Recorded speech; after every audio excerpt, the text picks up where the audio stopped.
ಶಿವಶಂಕರ್ ಅವ್ರ ಜೊತೆಗೆ ಇನ್ನೊಂದು ವಿಷಯ ತಿಳ್ಕೊಳ್ಬೇಕು. ಶಿವಶಂಕರ್ ಅವರೇ, ಇಲ್ಲಿ ನೀವು ಆವಾಗಲೇ ಹೇಳಿದ್ರಿ ಯಾವ ಸ್ವರೂಪದಲ್ಲಿ ಸರ್ಕಾರ ಒಟ್ಟಾರೆಯಾದಂತಹ ಬಜೆಟ್ನ ಸ್ವರೂಪದಲ್ಲಿ ಏನೇನು ಸರಿ ಏನೇನು ತಪ್ಪುಗಳು ಇದ್ದಾವೆ, ಇಲ್ಲಿ ಯಾವ ಸ್ವರೂಪದ ಸಾಲದ ಪ್ರಮಾಣ, ಈ ಎಲ್ಲ ವಿಚಾರಗಳು ಒಂದು ಭಾಗ.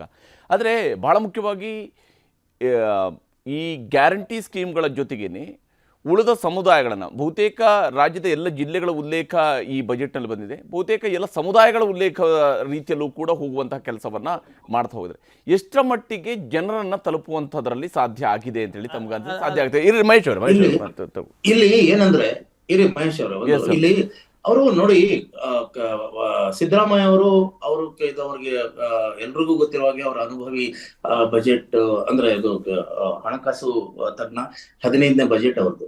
ಆದ್ರೆ ಇಲ್ಲಿ ಒಂದು ನಿರೀಕ್ಷೆ ಇತ್ತು, ಏನಂತಂದ್ರೆ ಲಾಸ್ಟ್ ಟೈಮು ಅಲ್ಪಸಂಖ್ಯಾತರಿಗೆ OBC-ಗಳಿಗೆ ಕಳೆದ ಬಜೆಟ್ ಅಲ್ಲಿ ಸಾಕಷ್ಟು ಅವ್ರು ರೀಚ್ ಔಟ್ ಆಗಿದ್ರು. ಆದ್ರೆ ಈ ಸತಿ ಒಂದು ನಿರೀಕ್ಷೆ ಇದ್ದಿದ್ದು ಏನ್ ಗೊತ್ತಾ, ರೈತ ಸಮುದಾಯಕ್ಕೆ ಇವ್ರು ಏನಾದ್ರು ಮಾಡ್ತಾರೆ.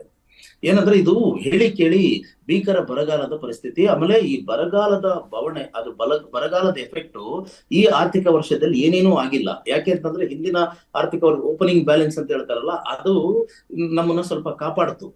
ಹಾಗಾಗಿ ಇಲ್ಲಿ ಆರ್ಥಿಕ ವೃದ್ಧಿ ಇದೆ. ಅಂದ್ರೆ tax revenue growth 13%, phenomenal robust growth 13% ಕಾಣಿಸಿದೆ. ಖಜಾನೆಗೆ ಹಣದ ಕೊರತೆ ಆಗಿಲ್ಲ. ಆದ್ರೆ ಮುಂದೆ ಇದೆ ಮಾರಿ ಹಬ್ಬ 2024-25 ಕಾಣಿಸುತ್ತೆ ನಮ್ಮ ಭೀಕರ ಬರಗಾಲದ ಭೀಕರತೆ ಎಷ್ಟು ಅಂತ. ಇಂಥ ಸಮಯದಲ್ಲಿ ರೈತರಿಗೆ ಏನಾದ್ರೂ ಆಗುತ್ತೆ ಅಂತ, ರೈತರದ್ದು ಒಂದು ಇಲ್ಲಿ ನಿಜ ಹೇಳ್ಬೇಕಂದ್ರೆ ರೈತರು ಹೇಗೆ ಇದು ರಿಯಾಕ್ಟ್ ಮಾಡ್ತಾರೋ ನನಗೆ ಗೊತ್ತಿಲ್ಲ. ರೈತರದ್ದು ಮೆನ್ಷನ್ ಕಡಿಮೆ ಇದೆ ಇಲ್ಲಿ. ಆಮೇಲೆ ಮುಂಚೆನೆ ಈ ಗ್ಯಾರಂಟಿ ಸ್ಕೀಮ್ಸ್ ಇದೆಯಲ್ಲ, ಇದರಲ್ಲಿ ಅವ್ರು ಹೇಳ್ತಾರೆ ಇಲ್ಲಿ ರೈತ ಕುಟುಂಬಗಳು ಇದೆ, ಈ ಗೃಹಲಕ್ಷ್ಮಿ ಅಂತ ಬಂದಾಗ ರೈತ ಕುಟುಂಬದ ಮಹಿಳೆ ಅಲ್ಲಿ ಬೆನಿಫಿಷಿಯರಿ ಇದ್ದೇ ಇರ್ತಾರೆ, ಈ ತರ ಎಲ್ಲ ಹೇಳ್ತಾರೆ ಅವರು. ಆದ್ರೆ ರೈತರಿಗೆ ಅಂತ ಒಂದು ಆಗಿಲ್ಲ. ಅವ್ರು ಏನ್ ಕೇಳ್ತಾ ಇದ್ರು, ರೈತ ಸಾಲ ಮನ್ನಾ ಏನಾದ್ರು ಆಗುತ್ತೆ. ಯಾಕೆಂದ್ರೆ ಈಗ ಬ್ಯಾಂಕ್ನವರು ಅವ್ರನ್ನ ಜೀವ ಹಿಂಡ್ತಾ ಇದ್ದಾರೆ. ಅವ್ರಿಗೇನಂತಂದ್ರೆ ಇದು RBI ಅವ್ರಿಗೆ ಏನ್ ಮಾಡಿದೆ ಅಂದ್ರೆ ಡೆಫರ್ಮೆಂಟ್ ಅಂತ ಮಾಡಿದೆ. ಅಂದ್ರೆ ಈ ಟೆನ್ಯೂರ್ ಎಕ್ಸ್ಟೆಂಡ್ ಮಾಡಿದೆ. ಬರ ಘೋಷಣೆ ಆಗಿದ ತಕ್ಷಣ ಆಟೋಮ್ಯಾಟಿಕ್ ಆಗಿ ಟೆನ್ಯೂರ್ ಎಕ್ಸ್ಟೆಂಡ್ ಆಗುತ್ತೆ. ಅಂದ್ರೆ ಇವತ್ತು ತೀರಿಸಬೇಕಾದ ಸಾಲ ಮುಂದಿನ ವರ್ಷ ತೀರಿಸ್ಬೇಕು. ಆದ್ರೆ ಮುಂದಿನ ವರ್ಷ ತೀರಿಸಲೇಬೇಕಲ್ಲ, ಅವಾಗ ಅವನಿಗೆ ಹಣ ಎಲ್ಲಿಂದ ಬರುತ್ತೆ? ಇದು ಬರದ ಭೀಕರತೆ ಇನ್ನು ಎಲ್ಲಿನೋ ಎಫೆಕ್ಟ್ ಇನ್ನು ಗ್ರೇವ್ ಆಗುತ್ತೆ, ಇನ್ನು ಇಂಟೆನ್ಸ್ ಆಗುತ್ತೆ ಅಂತ ಹೇಳ್ತಾ ಇದ್ದಾರೆ. ಹಾಗಿರುವಾಗ ಈ ವರ್ಷ ನಿಮ್ಗೆ ಹಣ ಎಲ್ಲಿಂದ ಬರುತ್ತೆ ತೀರ್ಸೋದಕ್ಕೆ? ಹಾಗಾಗಿ ಸರ್ಕಾರದ ಒತ್ತಾಸೆ ಏನಾದ್ರು ಬೇಕಾಗಿತ್ತಲ್ಲ, ಸರ್ಕಾರದ ಬೆಂಬಲ ಏನಾದ್ರು ಬೇಕಾಗಿತ್ತಲ್ಲ. ಈಗ ಬರ ಪರಿಹಾರ ಅಂತ 2,000 ರೂಪಾಯಿ ಒಬ್ಬ ರೈತರು ಕೊಟ್ಟಿದ್ದಾರೆ. ಆದ್ರೆ ಒಂದು ಹೆಕ್ಟೇರ್ಗೆ 8,500 ರೂಪಾಯಿ ಕೊಡ್ಬೇಕು.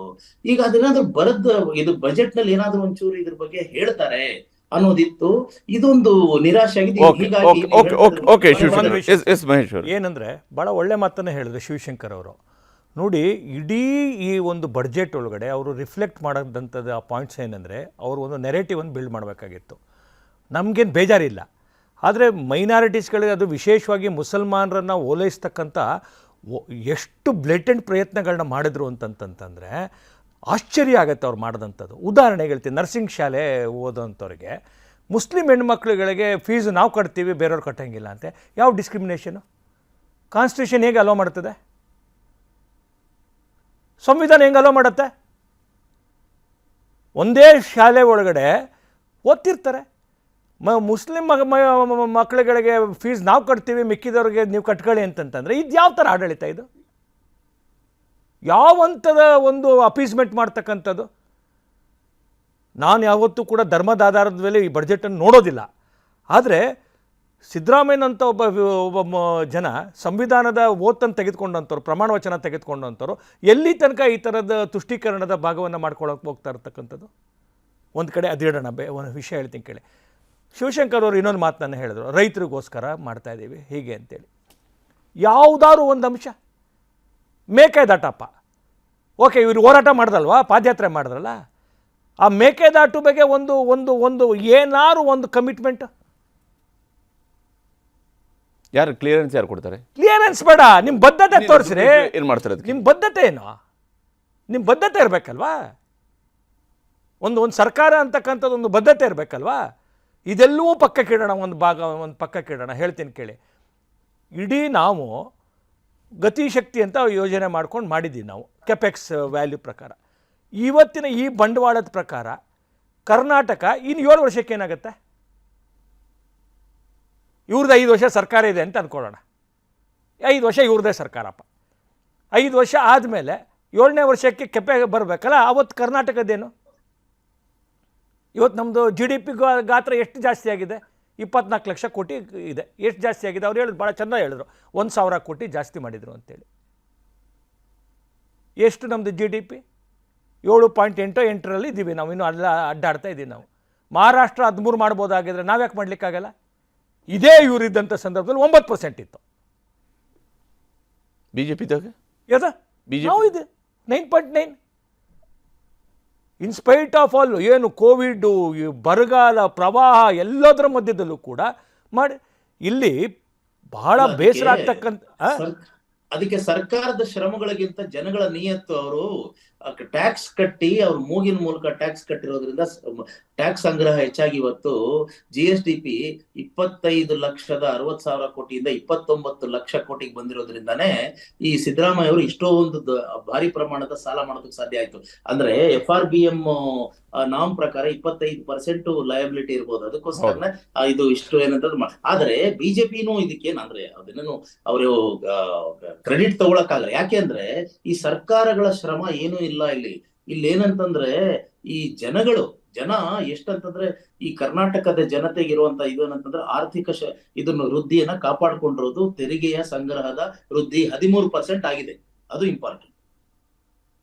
ಅಲ್ಲಲ್ಲ, ಒಂದು ಪಾಯಿಂಟು ಶಿವಶಂಕರ್ ಅವರೇ, ತಮಗೊಂದು ಮಾಹಿತಿ ತರಕ್ಕೆ ಹೊರಟಿರೋ ವಿಷಯ ಏನಂತಂದರೆ, ಈ ರಾಜ್ಯದ 50 ವರ್ಷ ಸಾಲ 1 ಲಕ್ಷ ಕೋಟಿ. 50 ವರ್ಷಕ್ಕೆ ಈ ರಾಜ್ಯದೊಳಗಡೆ ಕರ್ನಾಟಕದಲ್ಲೇ 50 ವರ್ಷದ ಆಡಳಿತದಲ್ಲಿ 1 ಲಕ್ಷ ಕೋಟಿ ಸಾಲ ಮಾಡಿದರು. ಮೊದಲನೇ ಅವಧಿ ಸಿದ್ದರಾಮಯ್ಯನವರ ಅವಧಿ ಒಳಗಡೆ 1 ಲಕ್ಷ ಇರೋ ಸಾಲನ 3,05,000ಕ್ಕೆ ತಂದರು. ಅವತ್ತು ಅದು ಅದ್ರದ್ದು 1 ಲಕ್ಷ ಕೋಟಿ ಇದ್ದಿದ್ದ ಸಾಲನ 45,000 ಕೋಟಿ ಬಡ್ಡಿ ಮನ್ನಾ, ಸಾಲ ಮನ್ನಾ ಮಾಡಿದ್ರು ಯಾರು, ಕುಮಾರಸ್ವಾಮಿ. ಅವ್ರು 45,000 ಕೋಟಿ ಮಾಡಿದ್ರು. 45,000 ಕೋಟಿ ಮಾಡಿದ್ಮೇಲೆ ನೆಕ್ಸ್ಟ್ ಜಾಸ್ತಿ ಮಾಡಿದಂಥದ್ದು, ಅತಿ ಹೆಚ್ಚಿಗೆ ಸಾಲ ಮಾಡಿದಂಥದ್ದು ಸಿದ್ದರಾಮಯ್ಯ. ಬಿಜೆಪಿ ಅವಧಿಯಲ್ಲಿ ನಾವು ಎಷ್ಟು ಇಲ್ಲ 5,50,000 ಕೋಟಿವರೆಗೆ ಹೋಗಿದ್ದು ಯಾವಾಗ? 4 ವರ್ಷದ ಅವಧಿಯಲ್ಲಿ. 4 ವರ್ಷದ ಅವಧಿಯಲ್ಲಿ ಅದು ಯಾಕೆ ಅಂಕಿಅಂಶ ಅಲ್ಲ, ಕೋವಿಡ್ ಬಂದಿದೆ. ನಿಮ್ಗೊಂದು ಹೇಳ್ತೀನಿ, ನೋಡಿ ನೀವು ಸಾಲ ಮಾಡಿದ್ರೆ ಅಂದ ತಕ್ಷಣ ಕೋವಿಡ್ ಅಲ್ಲ, ಕೋವಿಡ್ ಬಂದಂತದ್ದು ಪ್ರಯಾರಿಟಿ ಸರ್.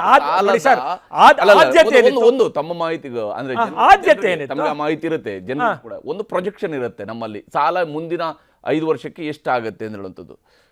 ಇಷ್ಟು ಸಾಲಗಳು ಆಗ್ತಾ ಹೋಗ್ತವೆ. ನನಗೆ ಬಹಳ ಬೇಸರ ಆಗ್ತಾ ಇರೋದು ಸರ್ ಇಷ್ಟೇ ಸರ್. 5 ಟ್ರಿಲಿಯನ್ ಎಕಾನಮಿಗೆ ಏನು ನಾವು ಇನ್ನೊಂದು ವರ್ಷದಲ್ಲಿ ನಾವು ತಲುಪ್ತಾ ಇದ್ದೀವಿ. ಕರ್ನಾಟಕದ ಒಂದು ಕಾಂಟ್ರಿಬ್ಯೂಷನ್ ಇತ್ತು. ನಾವೊಂದು ಡಾಕ್ಟ್ರಿನ್ ತಂದಿದ್ವಿ, ಅದಕ್ಕೆ ಬೇಕಾದಂಥ ರೋಡ್ ಮ್ಯಾಪ್ ಮಾಡಿದ್ವಿ. 1 ಟ್ರಿಲಿಯನ್ ಎಕಾನಮಿ ರಾಜ್ಯ ಆಗಬೇಕು ಅಂತ. ಆ ದಿಸೆ ಒಳಗಡೆ 2029ಕ್ಕೆ ನಾವು 1 ಟ್ರಿಲಿಯನ್ ದಾಟಬೇಕು ಆ್ಯಸ್ ಪರ್ ಅವರ್ ಡಾಕ್ಟ್ರಿನ್. ಆಯಿತಾ? ಇವತ್ತು ಉತ್ತರ ಪ್ರದೇಶ ಹೊರಟಿದೆ 2.5 ಟ್ರಿಲಿಯನ್ ಎಕಾನಮಿಗೆ ಅವ್ರು ತಲುಪಬೇಕು ಅಂತ. ಅದಕ್ಕೆ ರೋಡ್ ಮ್ಯಾಪ್ ಮಾಡ್ಕೊಂಡು ಅದಕ್ಕೆ ಕೆಲಸ ಮಾಡ್ತಾ ಇದ್ದಾರೆ. ಇಷ್ಟು ಹೆಲ್ತಿ, ಇಷ್ಟು ಪ್ರಬುದ್ಧರು, ಇಷ್ಟು ಜ್ಞಾನ, ಇಷ್ಟು ಎಲ್ಲವೂ ಇದ್ಬಿಟ್ಟು ನಾವು ಈ ಹಂತದಲ್ಲಿ ಹೋದ್ರೆ 20 ವರ್ಷ ಹಿಂದಕ್ಕೆ ಹೋಗ್ತೀವಿ. ನಾವು ಸಾಧ್ಯನಾ 1 ಟ್ರಿಲಿಯನ್ ಎಕಾನಮಿಕ್ ಸೇರಲಿಕ್ಕೆ? ಇವರ ಮಾಡಿರ್ತಕ್ಕಂಥ ಮಿಸ್ಮ್ಯಾನೇಜ್ಮೆಂಟು, ನಾವು ಹೇಳ್ತಿರ್ತಕ್ಕಂಥದ್ದು. ನಾನು ಗ್ಯಾರಂಟಿ ಯಾರಿಗೆ ಇದನ್ನು ಕೇಳಿದ್ರು ನಿಮ್ಮನ್ನು? ನಾನ್ ಪ್ಲಾನಿಂಗ್ ಎಕ್ಸ್ಪೆಂಡಿಚರ್ ಮಾಡಿ ಅಂತ ಯಾರು ಕೇಳಿದ್ರು ನಿಮ್ಮನ್ನು? ಯಾವುದು ಪೂರ್ಣ ಮಾಡಿದಿರಿ ನೀವು? ಎಷ್ಟು ಸುಳ್ಳು ಹೇಳತಕ್ಕಂಥದ್ದು ನೀವು? ಯಾವ್ಯಾವ ಹಂತದ ಸುಳ್ಳುಗಳು ಹೇಳಿದಿರಿ ನೀವು? ಇಡೀ ಬಡ್ಜೆಟಲ್ಲಿ ಒಂದು ಸರ್ಕಾರಿಯ ಕಮಿಷನ್ ರಿಪೋರ್ಟ್ ಆದಮೇಲೆ ರಾಜ್ಯ ಮತ್ತು ಇದ್ರ ಮೇಲೆ ಒಂದು ಅನ್ಯೋನ್ಯ ಸಂಬಂಧ. ಆ ಅನ್ಯೋನ್ಯ ಸಂಬಂಧವನ್ನು ಮಾಡಬೇಕು. ಬಡ್ಜೆಟ್ ಸ್ಪೀಚಲ್ಲಿ ನೀವು ಕೇಂದ್ರ ಸರ್ಕಾರವನ್ನು ಟಾರ್ಗೆಟ್ ಮಾಡ್ಕೊಂಡು ನೀವು ಮಾಡಿದ್ರೆ ಸತ್ಯ ಮಾತಾಡ್ತಾ ಇದ್ದೀರಾ ನೀವು? ಹಾಗೆ ವೈಟ್ ಪೇಪರ್ ರಿಲೀಸ್ ಮಾಡಿ, ಬಡ್ಜೆಟನ್ನು ವೈಟ್ ಪೇಪರ್ ಅಂತ ಹೇಳ್ಬಿಡಿ ರಿಲೀಸ್ ಮಾಡಿಪ್ಪ. ಕೇಂದ್ರ ಸರ್ಕಾರ ನಮ್ಗೆ ಕೊಟ್ಟಿಲ್ಲ ಅನ್ನೋದು ರಿಲೀಸ್ ಮಾಡೋಕ್ಕೆ ಹೇಳ್ರೆ. ಓಕೆ, ಇಲ್ಲಿ ರಿಲೀಸ್ ಮಾಡೋಕ್ಕೆ ಹೇಳಿ. ಶಿವಶಂಕರ್ ಅವರೇ, ಭಾಳ ಮುಖ್ಯವಾಗಿ ಇನ್ನೊಂದು ಅಂಶದ ಬಗ್ಗೆ ಹೋಗೋದಿದ್ರೆ, ಈಗ ಹೌದು ಸಾಲ ಇವೆಲ್ಲವೂ ಕೂಡ ಬಜೆಟ್ನ ಸುತ್ತಲೂ ನಾವು ಚರ್ಚೆಯನ್ನು ನಡೆಸ್ತಾ ಇರ್ತೀವಿ. ಅಭಿವೃದ್ಧಿಯ ದೃಷ್ಟಿಗೆ ಬಂದಂಥ ಸಂದರ್ಭದಲ್ಲಿ ಹೌದು ಬಂಡವಾಳ ವೆಚ್ಚ ಇಷ್ಟಿದೆ ಅಂದ್ಕೊಂಡು ಇಲ್ಲಿ ಭಾಳ ಸಣ್ಣ ಪ್ರಾಜೆಕ್ಟ್ಗಳನ್ನು ಉಲ್ಲೇಖ ಮಾಡ್ತಾ ಹೋಗಿದ್ದಾರೆ. ಬೇರೆ ಬೇರೆ ಕೆಟಗರಿಯಲ್ಲಿ. ಅದಕ್ಕೆ ನಾನು ಆವಾಗಲೇ ಹೇಳಿದೆ, ಎಲ್ಲ ಜಿಲ್ಲೆಗಳ ಹೆಸರುಗಳು ಕೂಡ ಬಂದಿದೆ, ಬಹುತೇಕ ಎಲ್ಲ ಸಮುದಾಯಗಳ ಹೆಸರನ್ನು ಕೂಡ ಹೇಳುವ ರೀತಿಯಲ್ಲಿ ಇದು ಮಾಡಿದರೆ, ಅಲೆಮಾರಿ ಅರೆ ಅಲೆಮಾರಿ ಅನ್ನೋಂಥ ಎಲ್ಲ ಸಮುದಾಯಗಳ ಹೆಸರುಗಳನ್ನು ಕೂಡ ಉಲ್ಲೇಖ ಮಾಡಿಕೊಂಡು ಎಲ್ಲವನ್ನು ಕೂಡ ಹೇಳ್ಕೊಂಡು ಹೋಗ್ತಾರೆ. ನೆಗ್ಲಿಜಿಬಲ್ ಹೆಂಗ್ ಗೊತ್ತಾ ಮಹೇಶ್ ಅವರೇ, ನಾವು ನಮ್ಮ ಸಮುದಾಯಗಳನ್ನೇ ನೆಗ್ಲಿಜಿಬಲ್ ಮಾಡ್ಬಿಟ್ಟಿದೀವಿ. ಅದೊಂದು ಬೇರೆ ದುರಂತದ ವಿಚಾರಗಳಿದ್ದಾವೆ. ಯಾಕಂದ್ರೆ ಸಣ್ಣ ಸಮುದಾಯಗಳನ್ನು ಲಿಪ್ ಸರ್ವಿಂಗ್ ಸರ್, ಯಾವುದು ಸರ್ ಅವ್ರನ್ನ ನೀವು ಆತ್ಮನಿರ್ಭರ ಕಡೆ ತೆಗೆದುಕೊಂಡು ಹೋಗೋ ಅಂತ ಯಾವ ಅಂಶ ಇದೆ ಸರ್? ಓಕೆ ಹೇಳಿ ಸರ್, ಶಿವಶಂಕರ್ ನೀವೇ ಹೇಳಿ, ನಾನು ಹೇಳೋದಿಲ್ಲ. ಇವ್ರು ಹೇಳಿದ್ರಲ್ಲ ಸಣ್ಣ ಸಣ್ಣ ಸಮುದಾಯಗಳನ್ನ ಮಾಡಿದ್ದಾರೆ ಅಂತ ಹೇಳಿ, ಅವ್ರನ್ನ ಎಂಪವರ್ ಮಾಡಿ ಅವರು ಆತ್ಮನಿರ್ಭರತೆ ಕಡೆ ಹೋಗುವಂತ ಯಾವ ಅಂಶ ಇದೆ? ಒಂದ್ ನಿಮಿಷ ಶಿವಶಂಕರ್ ಅವರೇ, ಈ ರೀತಿಯಾದಂಥ ರೀಚ್ ಔಟ್ ನಿಜಕ್ಕೂ ಕೂಡ ಅದು ಮುಂದಿನ ದಿವಸಗಳಲ್ಲಿ ಇವರಿಗೆ ರಿಟರ್ನ್ಸ್, ಯಾಕಂದ್ರೆ ಎಲ್ಲವೂ ಕೂಡ ಒಂದು ಮತದ ಲೆಕ್ಕಾಚಾರ ಇದ್ದೇ ಇರುತ್ತೆ. ಅದು ಎಷ್ಟರ ಮಟ್ಟಿಗೆ ಸಾಧ್ಯ ಆಗತ್ತೆ ಇಂತಹ ವರ್ಗಗಳ ಗುರುತಿಸುವಿಕೆ ಅಂತ? ಇಲ್ಲಿ ನೋಡಿ ಹರಿಪ್ರಸಾದ್ ಅವರೇ, ಇವರು ಬಂಡವಾಳ ವೆಚ್ಚ ಕಮ್ಮಿ ಇದ್ರೂ ಕೂಡ ಹಲವಾರು ಸ್ಕೀಮ್ಗಳನ್ನ ಅನೌನ್ಸ್ ಮಾಡಿದ್ದಾರೆ ಅಂತ ನೀವು ಹೇಳಿದ್ರಿ. ಅದು ಕರೆಕ್ಟ್. ಯಾಕಂದ್ರೆ ಸುಮಾರು 60 ಪ್ರಾಜೆಕ್ಟ್ ಗಳನ್ನ ಅನೌನ್ಸ್ ಮಾಡಿದ್ದಾರೆ, ಅಂದ್ರೆ ಡೆವಲಪ್ಮೆಂಟ್ ಪ್ರಾಜೆಕ್ಟ್ಸ್. ಅಂದ್ರೆ ಅದಕ್ಕೆ ಅಲೋಕೇಶನ್ಸ್ ಹೇಳಿಲ್ಲ, ಅಂದ್ರೆ ಇದಕ್ಕೆ ಇದು ಹಣವನ್ನ ಕೊಟ್ಟಿಲ್ಲ, ಆದ್ರೆ ಸ್ಕೀಮ್ ಅನ್ನು ಹೇಳ್ತಾರೆ. ಅದ್ರ ಅರ್ಥ ಏನು ಅಂತಂದ್ರೆ, most of them will be executed under PPP model, ಅಂದ್ರೆ ಪಬ್ಲಿಕ್ ಪ್ರೈವೇಟ್ ಪಾರ್ಟ್ನರ್ಶಿಪ್. ಅಂದ್ರೆ ಖಾಸಗೀಕರಣ ಅನ್ನೋದನ್ನ ಇವರು ಕಾಂಗ್ರೆಸ್ನವರು ಬಿಜೆಪಿ ಅಂದ್ರೆ ಇದು ಬಿಜೆಪಿ ಅವ್ರ ಕಾಂಗ್ರೆಸ್ ಮೇಲೆ ಆರೋಪ ಮಾಡ್ತಾರಲ್ಲ, ಇದು ಖಾಸಗೀಕರಣವನ್ನ ನೇರವಾಗಿ ಹೇಳದೆ ಇದೆಲ್ಲವನ್ನು ಖಾಸಗಿ ಇದು ಅಂದ್ರೆ ಇದು ಅವ್ರು ಬಂಡವಾಳ ಇದು ಖಾಸಗಿಯವರು ಬಂಡವಾಳ ಹಾಕ್ತಾರೆ. ಆಮೇಲೆ ಇವಾಗ ಫಾರ್ ಎಕ್ಸಾಂಪಲ್ ನಿಮ್ ರೋಡ್ ಅನ್ನ ಅವ್ರು ಕಟ್ತಾರೆ, ನೀವು ಟೋಲ್ ಕಟ್ಬೇಕು, ನೀವು ಟ್ಯಾಕ್ಸ್ ಅನ್ನು ಕಟ್ಟಿ ಟೋಲ್ ಅನ್ನು ಕಟ್ಟಿ ಇಟ್ನಲ್ಲಿ ಸಂಪಾದನೆ ಮಾಡಿ ಮಾಡಿ ಮಾಡಿ ಈ ಸರ್ಕಾರಗಳು CSR ಫಂಡ್ ಅಲ್ಲಿ ಶಾಲೆ ಕಟ್ತೀನಿ ಅಂದಂಗೆ CSR ಫಂಡ್ ಅಲ್ಲಿ ಅದು ಆತರ ಮಾಡ್ತಾ ಇದ್ದಾರೆ. ಆಮೇಲೆ ವೆಲ್ಫೇರ್ ಸ್ಕೀಮ್ ಅವ್ರು ಏನ್ ಹೇಳ್ತಾರೆ ಸಿದ್ದರಾಮಯ್ಯ ಅವ್ರು ಒಂದ್ ಕಡೆ ಒಪ್ಕೊಂಡಿದ್ದಾರೆ. ಅವ್ರೇನಂತ ರೆವಿನ್ಯೂ ಡೆಫಿಸಿಟ್ ಆಗ್ಬಿಟ್ಟಿದೆ. ಇದು ಏನಂತಂದ್ರೆ 2ನೇ ಸಾರಿ ಇದು ಬಹಳ ಆತಂಕಕಾರಿಯಾಗಿರೋದು. ಅಂದ್ರೆ ರೆವಿನ್ಯೂ ಡೆಫಿಸಿಟ್ ಅಂದ್ರೆ ಅರ್ಥ ಏನ್ ಗೊತ್ತಾ, ನಾವು ಕಮಿಟೆಡ್ ಎಕ್ಸ್ಪೆಂಡಿಚರ್ ಸ್ಯಾಲರಿ ಮತ್ತೆ ಪೆನ್ಷನ್ ಇದನ್ನು ಕೂಡ ಸಾಲ ಮಾಡಿಕೊಡ್ತೀವಿ ಅನ್ನೋ ತರ ಆಗ್ಬಿಡುತ್ತೆ. ಅದಕ್ಕೆ ಅವ್ರೇನ್ ಹೇಳ್ತಾರೆ, ಒಂದ್ ಸಮರ್ಥನೆ ಸಿದ್ದರಾಮಯ್ಯ ಅವರು, ನೋಡಿ ರೆವಿನ್ಯೂ ಇದಾಗಿದೆ, ಆದ್ರೆ revenue last time revenue deficit 16,000 ಕೋಟಿ ಇತ್ತು, ಈಗ 24,000 ಕೋಟಿ ಆಗ್ಬಿಟ್ಟಿದೆ. ಆದ್ರೆ ಅದಕ್ಕೆ ಸಮರ್ಥನೆ ನನ್ನ ಪ್ರಕಾರ ಶಿವಶಂಕರ್ ಅವರೇ ಒಂದು ಪಾಯಿಂಟ್ ಸರ್, ಶಿವಶಂಕರ್ ಸರ್ ಒಂದು ಪಾಯಿಂಟು, ಲಾಸ್ಟ್ ಬಡ್ಜೆಟ್ ಬೊಮ್ಮಾಯಿಯವರು ಕೊಡಬೇಕಾದಾಗ ಸರ್ಪ್ಲಸ್ ಬಡ್ಜೆಟ್ ಕೊಟ್ಟಿರೋದು ಇಡೀ ದೇಶದಲ್ಲಿ ಯಾರು ಕೊಡದೇ ಇರತಕ್ಕಂತ ಸರ್ಪ್ಲಸ್ ಬಡ್ಜೆಟ್ ಅವ್ರಿಗೆ ಜನಾದೇಶ ಇರ್ಲಿಲ್ಲ. ಸುಮ್ನೆ ಏನಾದ್ರೆ ಅವ್ರ ಸರ್ಕಾರ ಮುಂದಕ್ಕೆ ಇರುತ್ತೆ ಏನೋ ಅಂತ ಗೊತ್ತಿಲ್ಲ, ಸರ್ಪ್ಲಸ್ ಬಜೆಟ್ ಕೊಟ್ಬಿಟ್ಟು ಅದಕ್ಕೆ ಎಕ್ಸ್ಪ್ಲನೇಷನ್ ಜಸ್ಟಿಫಿಕೇಶನ್ ಏನಿತ್ತು.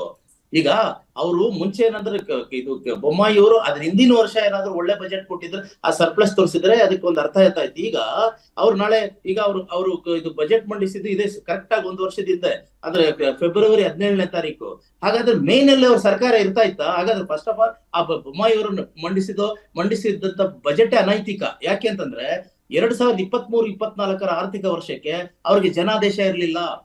ಅವರು ಇವಾಗ ನಿಮ್ಮ ನಿರ್ಮಲಾ ಸೀತಾರಾಮನ್ ಅವ್ರು ಏನ್ ಮಾಡಿದ್ರು, ಕೇಂದ್ರ ಸರ್ಕಾರದ ಬಜೆಟ್ ನೋಡಿ ನಮ್ಗೆ ಇದು ಜನಾದೇಶ ಇಲ್ಲ, ಈಗ ನಾವು ಬರೀ ವೋಟ್ ಆನ್ ಅಕೌಂಟ್ ತಗೋತೀವಿ, ಇಂಟರಿಂಗ್ ಬಜೆಟ್ ಮಾತ್ರ ಕೊಡ್ತೀವಿ, ನಾವು ಸರ್ಕಾರ ಬಂದ ಮೇಲೆ ಜುಲೈನಲ್ಲಿ ಹೊಸ ಬಜೆಟ್ ಕೊಡ್ತೀವಿ ಅಂದ್ರು. ಅದನ್ನ ಬೊಮ್ಮಾಯಿ ಅವ್ರು ಮಾಡೋದಕ್ಕೆ ಏನಾಗಿತ್ತು? ಈಗ ಹೋಗೋ ಸರ್ಕಾರ ಏನಂತ ನಾವು ಹೇಗೂ ಇರೋದಿಲ್ಲ, ಎಷ್ಟು ಏನ್ ಬೇಕಾದ್ರೆ ಹೇಳ್ಕೋಬಹುದಲ್ಲ, ಅದಕ್ಕೆ ಲೆಜಿಟಿಮೇಸಿನೇ ಇಲ್ಲ. ಮಂಜುನಾಥ ಇದು ಮಹೇಶ್ ಅವರೇ, ನೀವು ಬೊಮ್ಮಾಯಿ ಅವ್ರ ಬಜೆಟ್ ಇಲ್ಲಿ ಅವರು ಇದ್ರು ಸರ್ಪ್ಲಸ್ ಕೊಟ್ಬಿಟ್ಟಿದ್ರು ಅಂತ ಹೇಳಿದ್ರೆ ಅದು ಬರೀ ಪುಸ್ತಕದಲ್ಲಿ ಏನೋ ಬರ್ಕೊಂಡಂಗ ಅಷ್ಟೇನೆ, ಅದಕ್ಕೆ ಲೆಜಿಟಿಮೇಸಿ ಇಲ್ಲ. ಅದಕ್ಕೆ ಜನಾದೇಶ ಇತ್ತಾ ಬೊಮ್ಮಾಯಿ ಅವರಿಗೆ ಇದು 2023-24 ಬಜೆಟ್ ಕೊಡೋದಕ್ಕೆ? ಜನಾದೇಶ ಅವ್ರು ಫುಲ್ ಟರ್ಮ್ ಕೊಡದಿದ್ರು ಕೂಡ it is considered to be vote on account only. ಇಲ್ಲಿ ಪಾಯಿಂಟ್ ಇರ್ತಕ್ಕಂಥದ್ದು ಫಿಗರ್ಸ್ ಮಾತನಾಡ್ತಕ್ಕಂಥದ್ದು, ನಾನು ಮಾತನಾಡ್ತಾ ಇರ್ತಕ್ಕಂಥದ್ದು ಫಿಗರ್ಸ್ ಬಗ್ಗೆ. ಫಿಗರ್ಸ್ ಸರ್ಪ್ಲಸ್ ಅಂತೂ ಇತ್ತಲ್ಲ, ಸರ್ಪ್ಲಸ್ ಈಗ ನಾವು ಕೊಟ್ಬಿಟ್ಟು ಹೋಗ್ಬೇಕಾದಾಗ ಗೌರ್ಮೆಂಟ್ ನಮ್ಮ ಫಿಸಿಕಲ್ ರೆಸ್ಪಾನ್ಸಿಬಿಲಿಟಿ ಏನಿತ್ತು, ದಟ್ ಫಿಸಿಕಲ್ ರೆಸ್ಪಾನ್ಸಿಬಿಲಿಟಿ ಆ್ಯಕ್ಟ್ ಪ್ರಕಾರ ಅಕಾರ್ಡಿಂಗ್ ಟು ನಾವು ನಮ್ಮ ಸರ್ಕಾರನ ಹೊಸ ಡಿಸ್ಪೆನ್ಸೇಷನ್ ಕೊಡಬೇಕಂತ ಕೂಡ ಅದು ಪರ್ಫೆಕ್ಟ್ ಮ್ಯಾನೇಜ್ ಮಾಡಿದ್ವಿ. ಆದರೆ ಇಲ್ಲಿ ಪ್ರಶ್ನೆ ಬಂದಿರತಕ್ಕಂಥದ್ದು ಏನಂತಂದರೆ, ಗ್ಯಾರಂಟಿಗಳ ಮುಖಾಂತರ 55,000 ಕೋಟಿ ರೂಪಾಯಿ ಸಾಲ ಇವರು ಏನು ಹೆಚ್ಚುವರಿ ಮಾಡಿರ್ತಕ್ಕಂಥದ್ದು, ಪ್ಲಸ್ ಬೇಕಾಗಿರ್ತಕ್ಕಂಥದ್ರಲ್ಲಿ ಯಾವುದು ಕೂಡ ಈಗ ಹೇಳಿದ್ವಿ ನೀವು ಕ್ಯಾಬಿನೆಟ್ ರ್ಯಾಂಕನ್ನು 95 ಬೋರ್ಡ್ಸ್ಗಳು ಕೊಟ್ರಿ ಅಂತ, ಯಾವುದೋ ಈ ಥರದ ಫಿಸಿಕಲ್ ಡಿಸಿಪ್ಲಿನ್ ಮೇಂಟೈನ್ ಮಾಡ್ತಕ್ಕಂಥ ಒಂದೇ ಒಂದು ಚಟುವಟಿಕೆ ಸರ್ಕಾರ ಮಾಡಲಿಲ್ವಲ್ಲ. ಹಾಗಂತ ಇವಾಗ ದುಂದು ವೆಚ್ಚ ಆಗ್ಬಾರ್ದು ಅಂತಂದ್ರೆ ಬೊಮ್ಮಾಯಿ ಈಗ ಯಡಿಯೂರಪ್ಪ ಅವರು ಇದು ಇವ್ರನ್ನ ಇಟ್ಕೊಂಡಿಲ್ವಾ, MP ರೇಣುಕಾಚಾರ್ಯ ಅವರು ಕೊಟ್ಟಿದ್ದು ಸ್ಥಾನ ಏನು? ಆಮೇಲೆ SR ವಿಶ್ವನಾಥ್ ಅವರು ಯಡಿಯೂರಪ್ಪ ಅವರ ಕಾಲದಲ್ಲಿ ಅವರು ಯಾವ ಹುದ್ದೆ ನಿರ್ವಹಿಸ್ತಾ ಇದ್ರು? ಅಂದ್ರೆ ಚೀಫ್ ಮಿನಿಸ್ಟರ್ಗೆ ಪೊಲಿಟಿಕಲ್ ಅಡ್ವೈಸರ್, ಯಡಿಯೂರಪ್ಪನಂತ ಅವ್ರಿಗೆ ಸೀಸನ್ ಪೊಲಿಟಿಷಿಯನ್ಗೆ ಪೊಲಿಟಿಕ್ಸ್ ಸಲಹೆ ಕೊಡುವಂತವ್ರ SR ವಿಶ್ವನಾಥ್. ಅಂದ್ರೆ ದುಂದು ವೆಚ್ಚ ಎಲ್ರು ಮಾಡಿದ್ದಾರೆ, ಮಾಡಬೇಡಿ ದಯವಿಟ್ಟು. ಬಿಜೆಪಿ ಅವರು ಅಷ್ಟೇ, ಕಾಂಗ್ರೆಸ್ ಅವರು ಅಷ್ಟೇನೆ. ಕರ್ನಾಟಕ ಸ್ವಲ್ಪ ಮಟ್ಟಿಗೆ ಉಳ್ಕೊಂಡಿದೆ. ಈಗ ಅದನ್ನ ಶ್ರೀಮಂತ ರಾಜ್ಯವನ್ನ ಬಡ ರಾಜ್ಯ ಮಾಡ್ಬೇಕು ಅಂದ್ರೆ ಇದೆಲ್ಲ ಮಾಡಿ ನೀವು ಈಗ ಮಾಡಿದ್ರೆ ನಿಮ್ಗೆ ಏನಾದ್ರು ಯಾವ ರೀತಿಯಲ್ಲಿ ನಿಮ್ಗೆ ಜನಗಳ ಬಗ್ಗೆ ನಿಮ್ಗೆ ಒಂದು ಇದಿರುತ್ತೆ. ಇದು ಬಹಳ ತಪ್ಪು ಇದು. ಯಾಕಂತಂದ್ರೆ ಈಗ 13% ಟ್ಯಾಕ್ಸ್ ವೃದ್ಧಿ ಇದೆ ಅಂದ್ರೆ ಜನ ಮೂಗೆಲ್ಲಿ ಟ್ಯಾಕ್ಸ್ ಕಟ್ಟಿದ್ದಾರೆ, ಕಣ್ಣಲ್ಲಿ ರಕ್ತ ಸುರಿಸ್ಕೊಂಡು ಕೊಟ್ಟಿದ್ದಾರೆ. ಅಂತದ್ರಲ್ಲಿ ನೀವು ಅದು ಬಂಡವಾಳ ವೆಚ್ಚನ ಕಮ್ಮಿ ಮಾಡಿ ರಾಜಸ್ವ ವೆಚ್ಚ ಜಾಸ್ತಿ ಮಾಡ್ಕೊಂಡು ಸಿಕ್ಕಿದವರಿಗೆ ಸಂಬಳ ಸಾರಿಗೆ ಕೊಟ್ಕೊಂಡಿದ್ರೆ ಇದು ಹೇಗೆ ಸಮರ್ಥನೆ ಹೇಳಿ? ಅದೇ ನಾನು ಅದೇ ಹೇಳ್ತಿರೋದು. ಆಮೇಲೆ ಇನ್ನೋವಾ ಕಾರ್ ತಗೊಂಡಿದ್ದಾರೆ. ಶಿವಶಂಕರ್ ಅವರೇ, ನಾನು ನಿಮ್ಮ ಮಾತನ್ನ ಪ್ರತಿಯೊಂದು ಶಬ್ದಕ್ಕೂ ಕೂಡ ಎಂಡಾರ್ಸ್ ಮಾಡ್ತಾ ನಾನು ಹೇಳಕೊಟ್ಟಂಥ ಅಂಶ ಏನಂದರೆ, 14 ಬಾರಿ ಬಡ್ಜೆಟ್ ಮಂಡಿಸ್ತ ಒಬ್ಬ ಪ್ರಬುದ್ಧ ರಾಜಕಾರಣಿ ಅನ್ಸ್ಕೊಂಡಂಥ ಸಿದ್ದರಾಮಯ್ಯನವರು ಕಡೆಯಲ್ಲಿ ಈ ವೋಟ್ ಬ್ಯಾಂಕ್ ರಾಜಕಾರಣಕ್ಕೆ ಲೋಕಸಭಾ ಚುನಾವಣೆಯ ದೃಷ್ಟಿಕೋನದಿಂದ ಹಿಡ್ಕೊಂಡ್ಬಿಟ್ಟು ಕರ್ನಾಟಕ ರಾಜ್ಯ ಹಾಳಾದರೂ ಪರವಾಗಿಲ್ಲ, ಕರ್ನಾಟಕ ರಾಜ್ಯ 20 ವರ್ಷ ಹಿಂದಕ್ಕೆ ಹೋದ್ರೂ ಪರವಾಗಿಲ್ಲ, ನನಗೆ ವೋಟ್ ಬೇಕು ಅಂತೇಳಿ ಅವರ ಖಾತ್ರಿ ಇರ್ತಕ್ಕಂಥ, ಗ್ಯಾರಂಟಿ ಇರ್ತಕ್ಕಂಥ ಒಂದು ಸಮುದಾಯಗಳಿಗೆ ಮೆಚ್ಚಿಸ್ತಕ್ಕಂಥ ಒಂದು ಪ್ರಯತ್ನ ಈ ಬಡ್ಜೆಟ್ ಮುಖಾಂತರ ಮಾಡಿದ್ರು ಹೊರತು ಕರ್ನಾಟಕವನ್ನು ತೆಗೆದುಕೊಂಡು ಹೋಗ್ಬೇಕು, ದೇಶದಲ್ಲಿ ಒಂದು ಅಗ್ರಮಾನ್ಯ ರಾಜ್ಯವನ್ನಾಗಿ ಮಾಡಬೇಕು ಅನ್ನೋಂಥ ಒಂದು ಪ್ರಯತ್ನನೂ ಮಾಡಲಿಲ್ಲ ಅನ್ನೋದನ್ನ ಹೇಳ್ತಿರೋಂಥದ್ದು. ಖಂಡಿತ ಮಹೇಶ್ವರ. ಆದರೆ ಇಲ್ಲಿ ಶಿವಶಂಕರ್ ಇನ್ನೊಂದು ಪ್ರಶ್ನೆ ಇರುವಂಥದ್ದು ಏನಂದರೆ, ಈ ಬಜೆಟ್ ಪ್ರತಿಯ ಮುಖಪುಟವನ್ನು ಗಮನಿಸಿದಾಗ್ಲೇ ಸಂವಿಧಾನದ ಪೀಠಿಕೆಯನ್ನು ಹಾಕಿದ್ರು. ಬಹುಶಃ ಯಾವ ಬಜೆಟ್ ಪ್ರತಿಯಲ್ಲೂ ಕೂಡ ಇಲ್ಲದೇ ಇರೋಂಥ ರೀತಿಯಲ್ಲಿ ಇದನ್ನು ತೋರಿಸಿದ್ರು. ಅಂದರೆ ಕಾಂಗ್ರೆಸ್ ಇತ್ತೀಚೆಗೆ ತನ್ನ ರಾಜಕೀಯದ ಒಂದು ಬಹಳ ಪ್ರಮುಖವಾದಂತಹ ರಾಜಕೀಯದ ಪ್ರತಿಪಾದನೆಯಲ್ಲಿ ಸಂವಿಧಾನವನ್ನ ಕೇಳ್ತಾ ಇದೆ, ಸಂವಿಧಾನದ ಮೇಲಿನ ಚರ್ಚೆಗಳನ್ನ ಮಾಡ್ತಾ ಹರಿಪ್ರಸಾದ್ ನೋಡಿ. ಒಂದು ನಿಮಿಷ ಮಹೇಶ್ವರ್, ಜಸ್ಟ್ ಇದು ನಿಜಕ್ಕೂ ಕೂಡ ಕಾಂಗ್ರೆಸ್ನ ಉದ್ದೇಶವನ್ನ ಎಷ್ಟರ ಮಟ್ಟಿಗೆ ಇದು ರವಾನೆ ಮಾಡೋದಕ್ಕೆ ಸಾಧ್ಯ ಆಗ್ತದೆ? ಜನಸಾಮಾನ್ಯರ ನಡುವೆ ಇಂತಹ ಸಿಂಬಾಲಿಕ್ ಆಗಿ ನಾವು ಇದನ್ನು ನೋಡಿ ಈ ಮೂಲಕ ನಾವು ಸಂವಿಧಾನದ ಪರವಾಗಿದ್ದೀವಿ ಅಂತ ಹೇಳುವಂತಹ ಸ್ವರೂಪಗಳು ಎಷ್ಟರ ಮಟ್ಟಿಗೆ ಜನರಿಗೆ? ಖಂಡಿತ ಬಹಳ ಚೆನ್ನಾಗಿ ನೀವು ಸರಿಯಾಗಿ ಗುರುತಿಸಿದ್ದೀರಾ ಇದನ್ನ. ಏನಂತಂದ್ರೆ ನೀವು ಮುಖಪುಟ ಈ ಕಾನ್ಸ್ಟಿಟ್ಯೂಷನ್ ಪ್ರಿಯಾಂಬಲ್ ಬರ್ತಾ ಇದೆ. ಹೌದು. ಅಂದ್ರೆ ಅದ್ರ ಉದ್ದೇಶ ಏನು ಅಂದ್ರೆ ಪ್ರತಿ ರಾಜಕೀಯ ಪಕ್ಷಗಳು ಈಗ ಒಂದು ಸರ್ಕಾರವನ್ನ ನಡೆಸೋದು ರಾಜಕೀಯ ಪಕ್ಷ ಅಂದ್ರೆ ರಾಜಕೀಯ ಬಿಟ್ಟು ಬೇರೆ ಏನು ಮಾಡೋದಿಲ್ಲ. ನೀವು ಸರಿಯಾಗಿ ಗುರುತಿಸಿದ್ರೆ ಇದೇನು ಇದಕ್ಕಿದ್ದಾಗೆ ಇದು ಕಾನ್ಸ್ಟಿಟ್ಯೂಷನ್ ಪ್ರಿಯಾಂಬಲ್ ಬಂತಲ್ಲ ಅಂತ. ಕಾಂಗ್ರೆಸ್ ಅವ್ರ ತಾಪತ್ರೆ ಇವಾಗ ಏನಾಗಿದೆ ಅಂದ್ರೆ, ಈ ಅಯೋಧ್ಯೆ ಆದ್ಮೇಲೆ ರಾಮನ ಯೂಫೋರಿಯಾ ವಿಪರೀತವಾಗಿದೆ. ಅದನ್ನ ಹೇಗಾದ್ರೂ ನ್ಯೂಟ್ರಲೈಸ್ ಮಾಡ್ಬೇಕು ಅಂತ ಫಸ್ಟ್ ಏನ್ ಮಾಡಿದ್ರು, ಬಸವಣ್ಣನವರನ್ನ ಸಾಂಸ್ಕೃತಿಕ ನಾಯಕ ಅಂತ ಮಾಡಿ ಅದನ್ನ ಡಿಕ್ಲೇರ್ ಮಾಡಿದ್ರು. ಅದು ಕೂಡ ಬಜೆಟ್ ನಲ್ಲಿ ಬಸವಣ್ಣವ್ರದ್ದು ವಿಚಾರ ಮತ್ತೆ ಮತ್ತೆ ಬರುತ್ತೆ. ಆಮೇಲೆ ಇನ್ನೊಂದು ಇವಾಗ ಕಾನ್ಸ್ಟಿಟ್ಯೂಷನ್ ಅಂದ್ರೆ ನೋಡಿ, ನಾವು ಸಂವಿಧಾನ ಅವರು ಬಿಜೆಪಿನವರು CAA ತರ್ತಾರೆ, UCC ಅಂತಾರೆ, ಅಂದ್ರೆ ಯೂನಿಫಾರ್ಮ್ ಸಿವಿಲ್ ಕೋಡ್ ಅಂತಾರೆ. ಇದೆಲ್ಲ ಒಂದ್ ರೀತಿಯಲ್ಲಿ ಏನೋ ಯಾವುದೋ ಒಂದು ಸಮುದಾಯ, ಯಾವುದೋ ಒಂದು ಏನು ವೋಟ್ ಬ್ಯಾಂಕ್ಗೆ ವಿರುದ್ಧವಾಗಿರುತ್ತೆ. ನಾವು ಹಾಗಲ್ಲ. ಇದೇನಂತಂದ್ರೆ ಸಂವಿಧಾನದ ರಕ್ಷಣೆ ಮಾಡೋದ್ರ ಮೂಲಕ ನಾವು ದೇಶದ ಸಮಗ್ರತೆಯನ್ನು.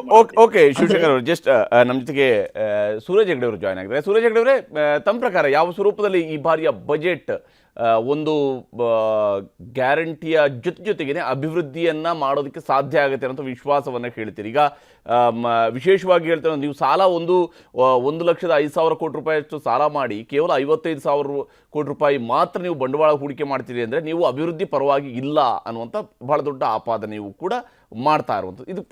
ಇದಕ್ಕೆ ತಾವೇನು ಹೇಳ್ತೀರಿ?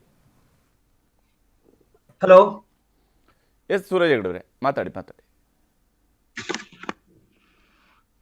ಸೂರಜ್ ಹೆಗ್ಡೆ ಅವರೇ, ಅವ್ರು ಮಾತಾಡಿ ಒಂದು ಆ್ಯಡ್ ಮಾಡಬೇಕು. ನಾನು ಇವಾಗ ಏನಾಗ್ತಾ ಇದೆ ಅಂದ್ರೆ, ಮೊದಲು ನಾವು ಈ ಗ್ಯಾರಂಟಿಗಳನ್ನ ಕೊಟ್ಟಾಗ ಯಾವತ್ತು ಕೊಡ್ತೀರಾ ಅಂತ ಕೇಳ್ತಿದ್ರು, ಎಷ್ಟು ದಿನದಲ್ಲಿ ಕೊಡ್ತೀರಾ ಅನ್ನೋದು ಒಂದು ಮಾತು ಬರ್ತಾ ಇತ್ತು.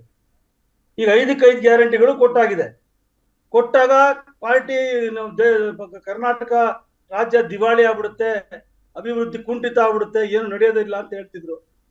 ಈಗ ಬಜೆಟ್ ಕೊಟ್ಮೇಲೆ ಕೇಳ್ತಾ ಇದಾರೆ, ಬಜೆಟ್ ಎಲ್ಲ ಕರೆಕ್ಟ್ ಆಗಿದೆ. ನಿನ್ನೆ 2-3 ನಾಯಕರು ಇನ್ಕ್ಲೂಡಿಂಗ್ ಕುಮಾರಸ್ವಾಮಿ ಅವರು ಹೇಳ್ತಾರೆ, ಹೌದು ಗ್ಯಾರಂಟಿಗಳು ಒಳ್ಳೇದೇನೆ ಅಂತ ಈಗ ಹೇಳ್ತಾರೆ. ಈಗ ನಮ್ಮ ಗ್ಯಾರಂಟಿಗಳ ಬಗ್ಗೆ ಟೀಕೆ ಟಿಪ್ಪಣಿ ಮಾಡ್ತಿದ್ದಂಥವ್ರು ಇವರೇ ಮೋದಿ ಗ್ಯಾರಂಟಿ ಅಂತ ಅನೌನ್ಸ್ ಮಾಡಕ್ ಹೊರಟಿದ್ದಾರೆ. ಈಗ ಬೇರೆ ರಾಜ್ಯಗಳು ಕೊಟ್ಟಾಗ ಇವ್ರ ಗ್ಯಾರಂಟಿಗಳದು, ಅದೇ ಶಿವರಾಜ್ ಸಿಂಗ್ ಚೌಹಾಣ್ ಕೊಟ್ಟಾಗ ಲಾಡ್ಲಿ ಬೇನ, ನಾವು ಕೊಟ್ಟಾಗ ಬೇರೆ. ಆಕ್ಚುಲ್ ಆಗಿ ನಾವು ಕೊಟ್ಟಿರುವಂತ ಬಜೆಟ್ ಎಷ್ಟು ಕರೆಕ್ಟ್ ಆಗಿದೆ ಅಂತಂದ್ರೆ ಎಲ್ಲಾ ವರ್ಗದ ಎಲ್ಲ ಜನರಿಗೆ ಮತ್ತೆ ಎಲ್ಲಾ ಇಲಾಖೆಗಳಿಗೂ ಕರೆಕ್ಟ್ ಆಗಿ ಡಿಸ್ಟ್ರಿಬ್ಯೂಟ್ ಆಗಿರುವಂತ ಒಂದು ಬಜೆಟ್ ಇದು. ಯಾರಿಗೂ ನಾವು ತಾರತಮ್ಯ ಮಾಡಿಲ್ಲ. ಇದನ್ನ ನೀವು ಬೇರೆ ಬೇರೆ ರೀತಿಯಲ್ಲಿ ಬರೀ ಎಲೆಕ್ಷನ್ಗೋಸ್ಕರ ಬಜೆಟ್, ಅದಕ್ಕೋಸ್ಕರ ಬಜೆಟ್, ಎಲೆಕ್ಷನ್ಗೋಸ್ಕರ ಬಜೆಟ್ ಕೊಟ್ಟಿರೋದು ಸೆಂಟ್ರಲ್ ಗೌರ್ಮೆಂಟ್ ಬಜೆಟ್. ಅದ್ರಲ್ಲಿ ಏನಿತ್ತು ಹೇಳಿ ನನ್ಗೆ ಎಕ್ಸ್ಪ್ಲೈನ್ ಮಾಡಿ ನೋಡೋಣ. ನಮಗ್ ಬರ್ಬೇಕಾಗಿದ್ದಂತ ದುಡ್ಡುಗಳು ಬಂದಿಲ್ಲ, ನಮಗ್ ಬರ್ಬೇಕಾಗಿದ್ದಂತ GST ಫಂಡ್ ಬಂದಿಲ್ಲ, ಡೆವಲ್ಯೂಷನ್ ಆಫ್ ಫಂಡ್ಸ್ ಆಗ್ಬೇಕಿತ್ತು ಅದಾಗಿಲ್ಲ. 4.6% ಅದನ್ನು 3.7% ಇಳಿಸಿದಿರಾ. ಯಾವ ನೈತಿಕ ಹೊಣೆ ಹೊತ್ತು ಇದನ್ನ ಮಾತಾಡ್ತಿದ್ದೀರಾ ನೀವು? ನಮ್ಮ ಪರವಾಗಿ ನಮ್ಮ ಮೊದಲನೇ ಬಜೆಟ್ ಎಲ್ಲ ದಿವಾಳಿ ಮಾಡಿ ಹೋಗಿದ್ದಂತ ಹರಿಪ್ರಸಾದ್, ತಮ್ಮ ಮೊದಲ ಪ್ರಶ್ನೆ ಏನು ಶಿವಶಂಕರ್ ಅವ್ರಿಗೆ ತಾವು ಹೇಳಿದ್ರಿ ಏನು ಸಂವಿಧಾನದ ಪೀಠಿಕೆ ಅಂತ. ಇದು ಬಹುಶಃ ಕಾಂಗ್ರೆಸ್ದು ಒಂದು ಮಾಕ್ರಿ. ಸಂವಿಧಾನವನ್ನು ಇಷ್ಟು ಬಾರಿ ಸಂವಿಧಾನವನ್ನು ಕೊಂದಂಥವ್ರು ಇನ್ಯಾರಿದ್ರೆ ಕಾಂಗ್ರೆಸ್ನವರು. ಈ ದೇಶದಲ್ಲಿ ತುರ್ತು ಪರಿಸ್ಥಿತಿ ಏರಿದ್ರು, ಈ ದೇಶದ ಪ್ರತಿಯೊಂದು ಸಂವಿಧಾನದ ಅಂಬೇಡ್ಕರ್ ಹೆಸರನ್ನು ಹಿಡ್ಕೊಂಡು ಇವತ್ತು ಹೊಸ ರಾಜಕಾರಣವನ್ನು ಮಾಡ್ತಾ ಇರೋವಂಥದ್ದು. ಅದೊಂದು ಪಕ್ಕಕ್ಕಿಡೋಣ. ಈಗ ನಮ್ಮ ಕಾಂಗ್ರೆಸ್ಸಿನ ಮಿತ್ರರು ಹೇಳ್ತಿದ್ರು ಗ್ಯಾರಂಟಿಗಳ ಬಗ್ಗೆ, ಮೋದಿ ಗ್ಯಾರಂಟಿ ವರ್ಸಸ್ ಬೇರೆ ಗ್ಯಾರಂಟಿ ಅಂತಕ್ಕಂಥ ಮಾತನ್ನು ಹೇಳ್ತಿರೋಂಥದ್ದು. ಅಲ್ಲ, ಕಾಂಗ್ರೆಸ್ ಗ್ಯಾರಂಟಿ ವರ್ಸಸ್ ಮೋದಿ ಮಾಡ್ಕೊಂಡಿದ್ದೀರಿ ನೀವು ಅಂದ್ರೆ ಅವರು ಹೇಳ್ಕೊಳ್ತಾರೆ. ಅವರು ಕೇಳಿ, ಇಲ್ಲಿ ಪ್ರಶ್ನೆ ಇರುವಂಥದ್ದು ಏನು ಅಂತಂತಂದ್ರೆ, ನಾವ್ಯಾರು ಇವ್ರಿಗೆ ಯಾರು ಗ್ಯಾರಂಟಿ ಕೊಡಿ ಅಂತ ಹೇಳಿರಲಿಲ್ಲ, ಇವರೇ ಎಲ್ಲರಿಗೂ ಅಗ್ರಿಮೆಂಟ್ ಮಾಡಿ ಗ್ಯಾರಂಟಿ ಕೊಟ್ಟಂಥದ್ದು. ನಾವ್ಯಾರು ಅಂತೇಳಿ ಓಕೆ ಗೊತ್ತಾಯ್ತಾನೆ. ನಾವ್ಯಾರೋ ರಾಜ್ಯ ಜನ ಬೇಕು ಅಂತ ಇಲ್ಲಿ ಕೇಳಿ ಕೇಳಿ ಕೇಳಿ ಕೇಳಿ ಗ್ಯಾರಂಟಿ ಕೊಡಿ ಅಂತ ಹೇಳಿದಾರ ಸರ್? ಇಲ್ಲಿ ಕೇಳಿ ಸರ್, ಇಲ್ಲಿ ಕೇಳಿ, ನಮ್ಮ ಕಾಂಗ್ರೆಸ್ ಮಿತ್ರರೇ ಕೇಳಿ, ನಿಮ್ಗೊಂದು ವಿಷಯ ಹೇಳ್ತೀವಿ ಕೇಳಿ. ನಿಮ್ಮ ಯಾವ ಈ ತರ ಗ್ಯಾರಂಟಿಗಳು ಕೂಡ ದೇಶ ಜನ ಒಪ್ತಾ ಇಲ್ಲ. ಯಾವ ಗ್ಯಾರಂಟಿ ನಿಮ್ಮ ಗ್ಯಾರಂಟಿ ಹೇಳಿದ್ರಲ್ಲ, ಕರ್ನಾಟಕ ಬಿಟ್ಟು ಇನ್ ಯಾವ ರಾಜ್ಯದಲ್ಲಿ ನಿಮ್ ಜನ ಒಪ್ಪುವಂತದ್ದು ಕೆಲಸ ಮಾಡಿದ್ರು? Okay okay okay okay correct sir, ನೀವು ಹೇಳಿದಾಗ ಒಂದು ನಿಮಿಷ ನಾನು ಒಂದು ಉತ್ತರ ಕೊಟ್ಬಿಡಿ. ಯಾವ್ದು ರಾಜ್ಯದಲ್ಲಿ